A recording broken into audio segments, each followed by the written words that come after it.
ছাত্র জনতার আন্দোলনে চাকুরিজীবী ফজলুল করিমকে হত্যা মামলায় ৭১ টিভি থেকে সদ্য চাকুরিচ্যুত প্রধান বার্তা সম্পাদক শাকিল আহমেদ ও প্রধান প্রতিবেদক ফারজানা রূপাকে ৪ দিন করে রিমান্ডে নেওয়ার আদেশ দিয়েছেন আদালত।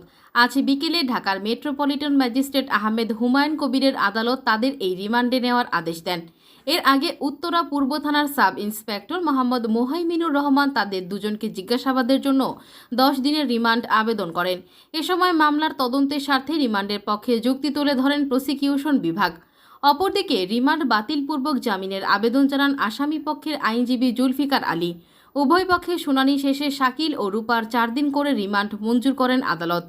২২ আগস্ট বুধবার সকালে ঢাকার হজরত শাহজালাল আন্তর্জাতিক বিমানবন্দর দিয়ে বিদেশে যাওয়ার সময় তাদের আটকে দেয় ইমিগ্রেশন। পরে ঢাকা মহানগর পুলিশের গোয়েন্দা বিভাগের ডিবির কাছে হস্তান্তর করা হয়। এদিকে সাংবাদিক দম্পতিকে আদালতে তোলার সময় সুবিচারের দাবি জানান শাকিল আহমেদ। অন্যদিকে এই দম্পতিকে আদালতে তোলার সময় নানা স্লোগান দেন আইনজীবী জনতা।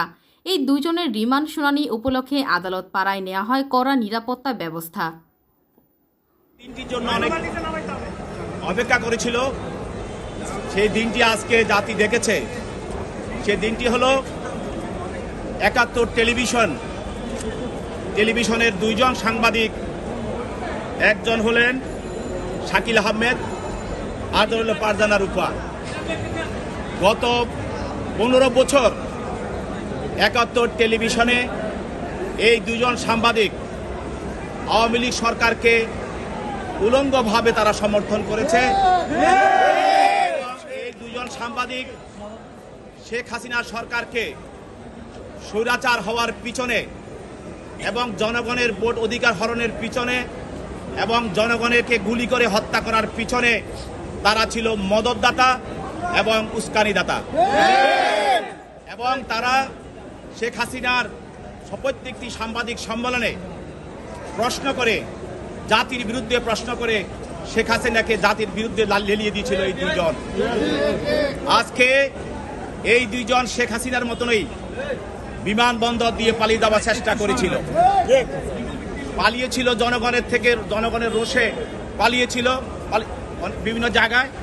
তারা বিমানবন্দরে পালিয়ে যাওয়ার সময় আমাদের নিরাপত্তা বাহিনী তাদেরকে গ্রেপ্তার করে। এই দুজন আসামিকে গ্রেপ্তার করে উত্তরা থানা মামলা নাম্বার ৪/৮/২৪ এই মামলায় তাদেরকে গ্রেপ্তার করে আজকে আদালতে উপস্থাপিত করা হয়। তাদের গ্রেপ্তারের খবর শুনে হাজার হাজার উৎসুক জনতা এবং আইনজীবী জনতা আজকে এই কোর্ট অঙ্গনে ভরপুর। এই দুইজনের বিরুদ্ধে তদন্তকারী কর্মকর্তা, এটা একটি হত্যা মামলা।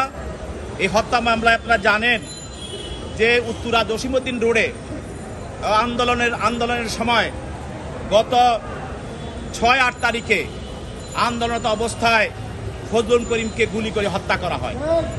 তার ভাই জিলানি এই মামলা দায়ের করে এবং এই মামলায় তারা একটি হত্যা মামলা দায়ের করে। সেই মামলায় এই দুজন আসামিকে সম্পৃক্ত দেখিয়ে আজকে আদালতে প্রেরণ করা হয়। তদন্তকারী কর্মকর্তা এই দুজনের বিরুদ্ধে ১০ দিনের রিমান্ড প্রার্থনা করেন। প্রার্থনায় তিনি তার তদন্তকারী কর্মকর্তা বলেন যে এই ঘটনার সঙ্গে, এই হত্যার সঙ্গে এই আসামিদের যোগসাজশ রয়েছে এবং এই হত্যা করার পিছনে আসামিরা বিভিন্ন সময় টেলিভিশন এবং সংবাদের মাধ্যমে উস্কানি দিয়ে সরকারকে হত্যা করার সহায়তা করেছে এবং ষড়যন্ত্র করেছে। অতএব ষড়যন্ত্র, উস্কানি এবং এই হত্যার সঙ্গে তাদের প্রত্যক্ষ পরোক্ষ জড়িত থাকার কারণে তাদেরকে এই মামলায় সম্পৃক্ত করা হয় এবং ১০ দিনের রিমান্ড প্রার্থনা করে। বিজ্ঞ আদালত এই তদন্ত কর্মকর্তার আবেদনের প্রেক্ষিতে এবং এই প্রাথমিক তদন্তে এই আসামিদের বিরুদ্ধে অধিক তথ্য প্রমাণ, নির্ভরযোগ্য তথ্য প্রমাণ পাওয়ার কারণে এবং আরও অধিক তথ্যের জন্য এবং এটার সঙ্গে আর কারা কারা জড়িত, কীভাবে জড়িত তা বের করার জন্য তাদেরকে আরও জিজ্ঞাসাবাদ করার প্রয়োজন। সেই কারণে বিজ্ঞ আদালত তাদের বিরুদ্ধে ৪ দিনের রিমান্ড মঞ্জুর করে।